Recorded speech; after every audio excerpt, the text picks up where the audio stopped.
Selamat datang dalam pembelajaran daring SD Islam Tompo Kersan, Lumajang. Assalamualaikum warahmatullahi wabarakatuh. Anak-anakku yang soleh-soleha, bagaimana kabar kalian hari ini? Alhamdulillahirrabbilalamin. Semoga kalian semua masih dalam keadaan sehat walafiat. Tetap semangat dalam belajar untuk menyongsong hari. Baiklah anak-anakku, materi kita pada pembelajaran kali ini adalah tema 3, peduli terhadap makhluk hidup, subtema 2, keberagaman makhluk hidup di lingkunganku pada mata pelajaran IPA, ilmu pengetahuan alam. Bersama saya Ustadzah Rulifiantini dari SD Islam Tompo Kersan, Lumajang, belajar daring jadi lebih mudah dan menyenangkan. Marilah kita awali pembelajaran kita hari ini dengan membaca doa sebelum belajar. Bismillahirrahmanirrahim. Raditu billahi rabba wa bil islami dina wa bi Muhammadin nabiyya wa rasula.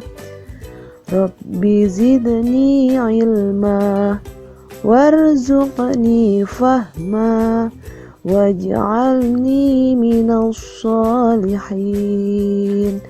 Amin ya rabbal alamin.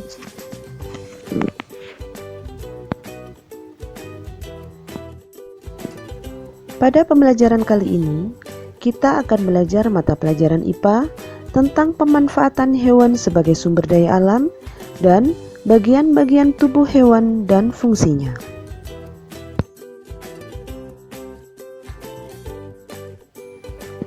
Materi kita yang pertama adalah pemanfaatan hewan sebagai sumber daya alam.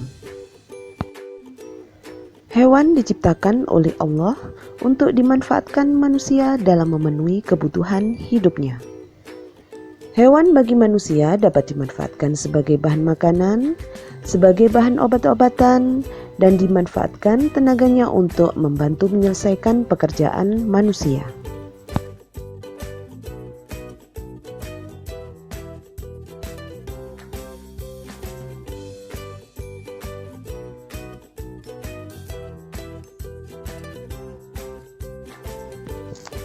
Berikut ini adalah contoh pemanfaatan hewan oleh manusia.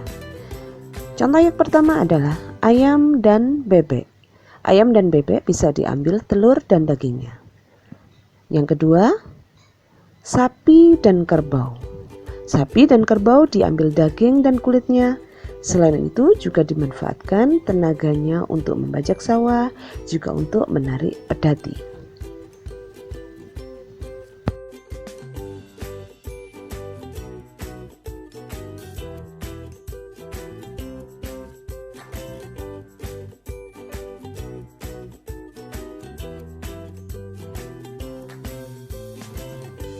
Contoh yang ketiga adalah ikan koi, kelinci, kucing, burung. Hewan-hewan tersebut bisa dimanfaatkan sebagai hewan peliharaan di rumah. Contoh yang keempat adalah hewan yang dimanfaatkan untuk bahan obat-obatan. Satu contoh yaitu tokek. Masyarakat memanfaatkan untuk obat gatal-gatal. Contoh yang kedua adalah cacing. Masyarakat memanfaatkan untuk obat penyakit tipus. Contoh yang ketiga adalah katak. Masyarakat memanfaatkan untuk obat penyakit asma. Tentunya banyak hewan-hewan yang lain yang bisa dimanfaatkan oleh masyarakat sebagai bahan obat-obatan. Anak-anakku semua, selain dimanfaatkan untuk memenuhi kebutuhan manusia, hewan juga berperan untuk menjaga keseimbangan alam. Contoh yang pertama, hewan pemakan rumput. Hewan adalah salah satu anggota ekosistem di alam. Jika tidak ada hewan pemakan rumput, maka rumput dan pohon akan tumbuh berkembang sangat cepat. Contoh yang lain adalah populasi kodok yang makin sedikit menyebabkan hama serangga pada ekosistem makin mewabah.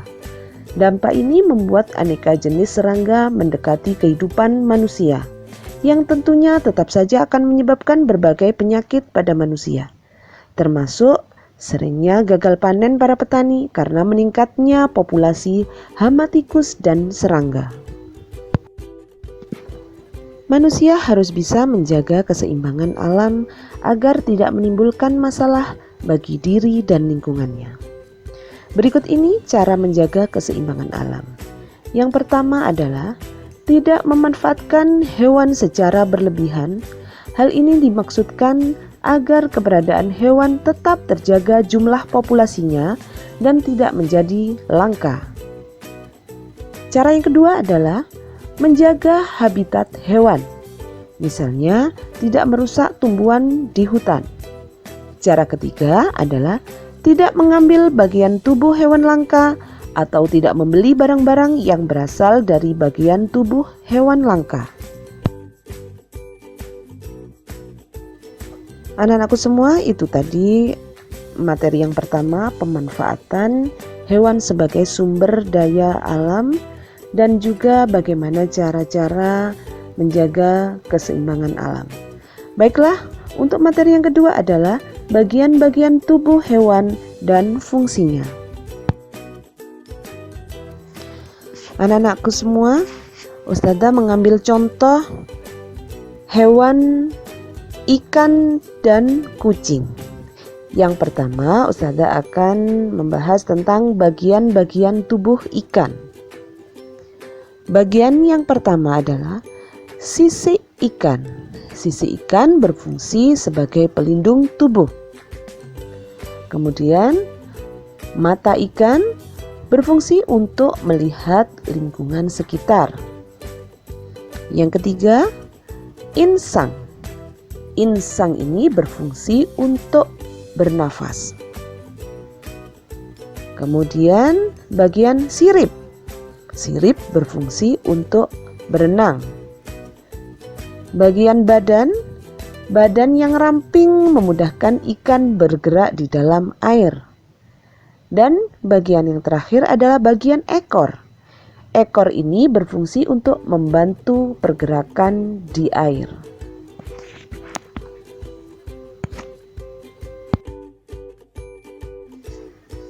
Contoh hewan yang kedua adalah bagian-bagian tubuh kucing.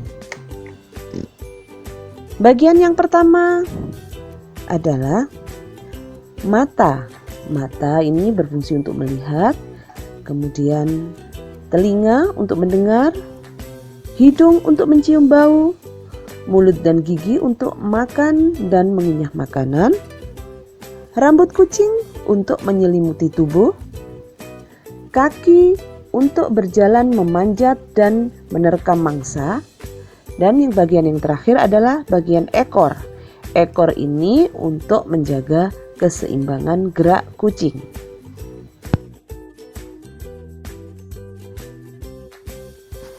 Baiklah anak-anakku semua, sebagai evaluasi pembelajaran kita pada hari ini adalah Ustazah akan memberikan tugas kepada kalian untuk dikerjakan di lembar kerja.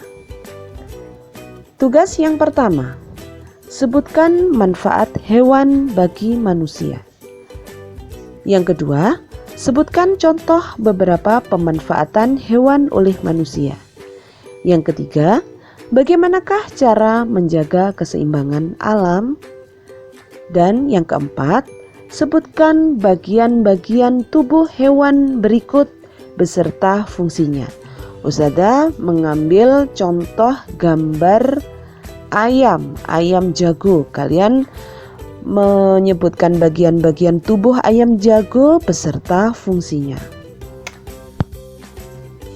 Nah, anak-anakku semua, Ustazah sudah membahas tentang pemanfaatan hewan sebagai sumber daya alam, dan juga membahas tentang bagian-bagian tubuh hewan dan fungsinya. Alhamdulillahirrabbilalamin. Demikianlah belajar kita hari ini, semoga bermanfaat. Tetap semangat dalam belajar, jaga kesehatan, jangan lupa sholat, dan selalu berdoa semoga kita semua selalu sehat dan senantiasa diberikan kemudahan oleh Allah Subhanahu wa Ta'ala. Saya Ustazah Darul Liviantini dari SD Islam Tompo Kersan Lumajang. Wassalamualaikum warahmatullahi wabarakatuh. Sampai jumpa dalam pembelajaran berikutnya.